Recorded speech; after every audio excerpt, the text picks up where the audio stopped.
बच्चन की यह कविता पथ की पहचान में जो उनकी कविता है उसको मैं थोड़ा सा पढ़ रहा हूँ लयबद्ध तरीके से।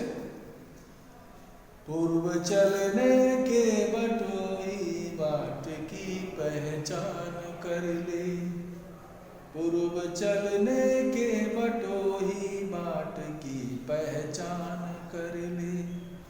पुस्तकों में है नहीं छापी गई इसकी कहानी, हाल इसका ज्ञात होता है नयारों की जबानी। अनगिनत राही गए इस राह से उनका पता क्या, पर गए कुछ लोग इस पर छोड़ पैरों की निशानी। यह निशानी मूक होकर भी बहुत कुछ बोलती है, खोल इसका अर्थ पंक्ति पंथ का अनुमान कर ले। पूर्व चलने के बटोही बाट की पहचान कर ले, पूर्व चलने के बटोही बाट की पहचान कर ले।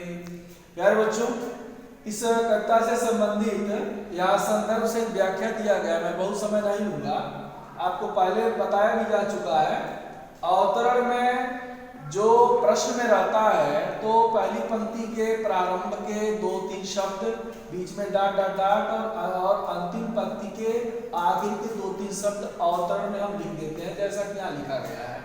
संदर्भ में आपको मैंने पहले बताया है, संदर्भ में पुस्तक का नाम, पाठ का नाम और उस कवि या लेखक का नाम, ये 3 चीजें महत्वपूर्ण होती हैं। अगर ये तीनों चीजें आपके संदर्भ में आ गई तो समझिए कि आपका संदर्भ सही है।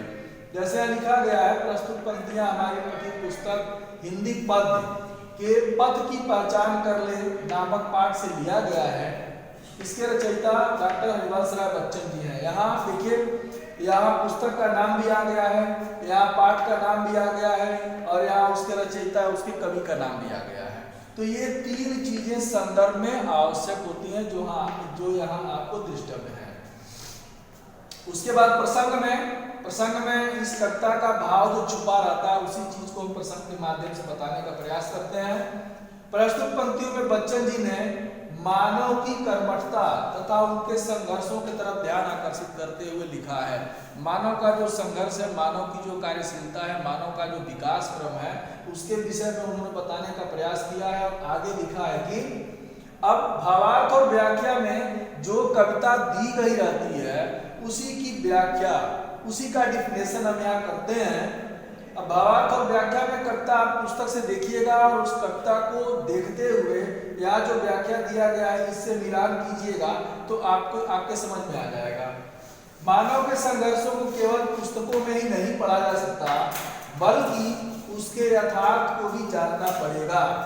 इस प्रगति रूपी मार्ग पर, यानी जिस रास्ते पर हम जाना चाहते हैं, उस रास्ते पर जाने के लिए अनगिनत लोग आए और गए। बहुत सारे लोगों ने उस रास्ते पर आवागमन किया है, लेकिन कुछ लोग ऐसे होते हैं जो लोग अपने पैरों की निशानी यानी अपना उद्देश्य छोड़ करके जाते हैं ताकि आने वाली पीढ़ी उनके उद्देश्यों को समझे, उनके बताए हुए रास्ते पर चले और अपने उद्देश्यों की प्राप्ति करे।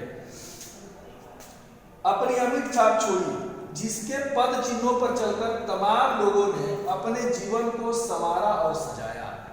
पैरों की निशानियां, पैरों की जो निशानियां होती हैं, जो पद चिन्ह होते हैं, वे मूक होते हैं, वे बोलते नहीं है, लेकिन बिना बोलते हुए भी वे बहुत कुछ बोलते हैं, बहुत कुछ कहते हैं। इसी संदर्भ में किसी ने कहा है कि आवश्यकता है उन्हें पहचान कर चलने की। अगर हम अपने उद्देश्यों को पहचान जाते हैं, अपने लक्ष्य की प्राप्ति के लिए सजग रहते हैं, तो इसलिए हे मनुष्य, कभी आगे कह रहा है, हे मनुष्य अपने उद्देश्य को पहचान और उस पर चल। कहा गया है कि कोई पद चिन्हों पर चलता है, कोई पद चिन्ह बनाता है, यानी कोई किसी के बताए हुए रास्ते पर चलता है और कोई ऐसा होता है जो स्वयं ही पद चिन्ह बनाता है, स्वयं ही एक रास्ते का निर्माण करता है अपनी आने वाली पीढ़ी के लिए।